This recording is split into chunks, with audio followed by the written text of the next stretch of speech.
আসসালামু আলাইকুম guys, welcome back to my channel. আজ আমি আপনাদেরকে পোহা বানানো দেখাবো, কীভাবে পোহা বানাতে হয়।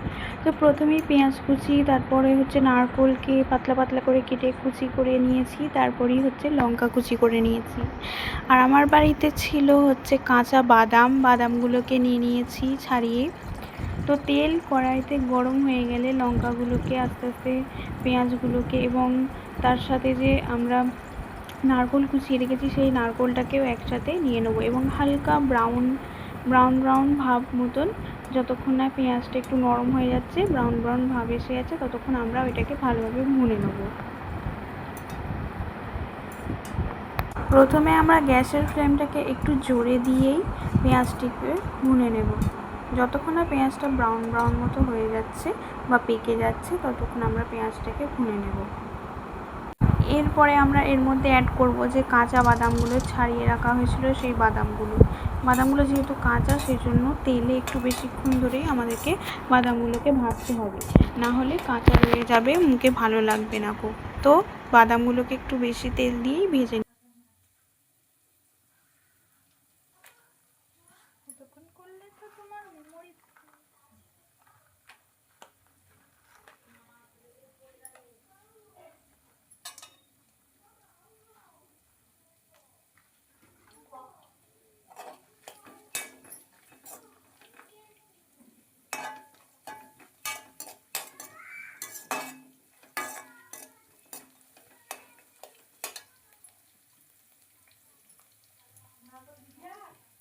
না।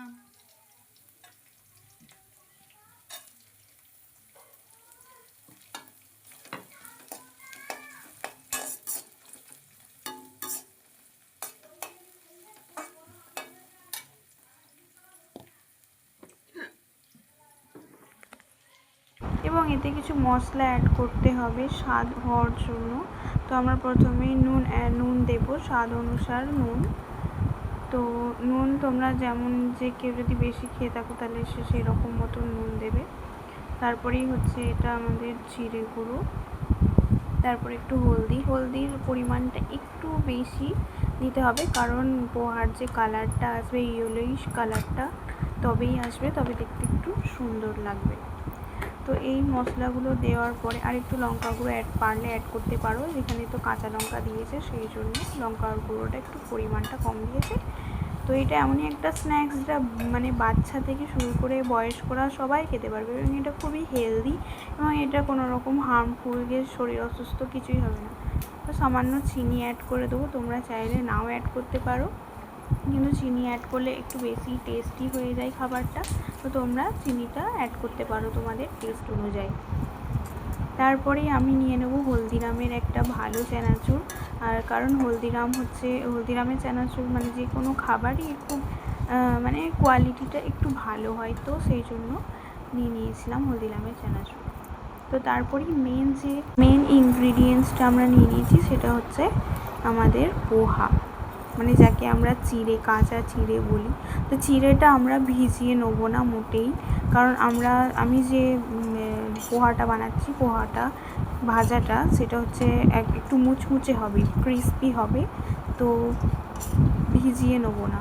দু ধরনের হয়, একটা হচ্ছে ভালোভাবে ভিজিয়ে নিয়ে ওইটা একটু ভাতের মতো হয়ে যায়, শুকিয়ে ভালোভাবে ঝরঝরে হয়ে গেলে ওইটা আলাদা হয়, ওইটারও একটা ভিডিও বানিয়ে আমি তোমাদের সাথে শেয়ার করব। কিন্তু এটা যেটা করছি সেটা হচ্ছে ক্রিস্পি হবে আর একটু মচমচে হবে একদম। তো আমরা এখন পানি অ্যাড করব না, তবে পানি দিতে হবে একটু পরে, আমরা ফ্লেমটা একটু জোরে দিয়ে পানি ছিটা দেব। এইভাবে পানির ছিটাটা দিতে হবে, বেশি পানি একদমই দেব না। সব কিছু ভালোভাবে মিক্সড করে একটু বেশিক্ষণ সময় নিয়ে একটু আমরা জোরে আঁচ দিয়ে গরম করে নেব সব কিছু, তবেই একটু ক্রিস্পি খেতে হবে। আর সন্ধেবেলা যে কোনো স্ন্যাক্সের সাথে একটু চা না হলে একদমই মানায় না। তো বানিয়ে নিয়েছিল আমার দিদি, ওর হাতের একদম স্পেশাল চা, ও আমাদের খুবই ভালো, বাড়িতে খুব সুন্দর চা বানায়। তো একটা দামি ভালো চা পাতা আছে আমাদের বাড়িতে, এটা হচ্ছে সোসাইটি মাসালা ফ্লেভার টি।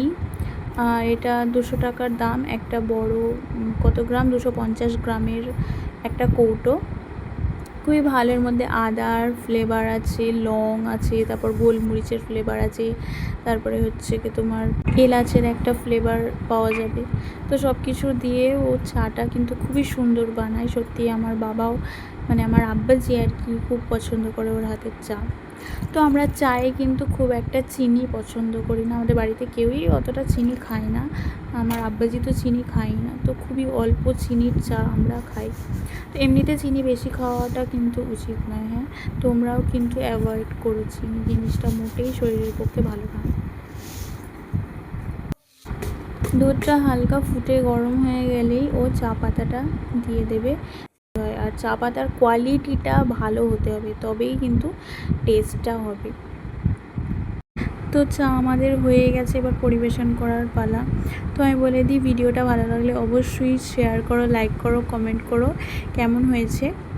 এবং পোহাটা তোমরা কিন্তু ট্রাই করবে, অবশ্যই ট্রাই করবে এবং আমাকে কমেন্ট করে জানাবে তোমাদেরও কেমন লেগেছে।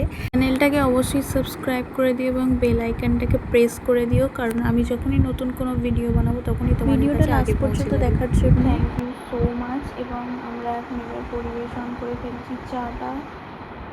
দেখতেই পাচ্ছ চায়ের কালারটা কতটা সুন্দর হয়েছে। এবং এর সাথে আমরা পোহাটা নিয়ে নিয়েছি, দেখো কতটা সুন্দর লাগছে দেখতে। এবং সত্যি বলতে পোহাটা অনেক ক্রিস্পি হয়েছিল আর অনেক টেস্টি হয়েছিল। আমি তো অনেকটাই খেয়ে নিয়েছিলাম আর আমি 2বার নিয়েছি। তো এটা হচ্ছে লাস্ট বাইট। Thank you.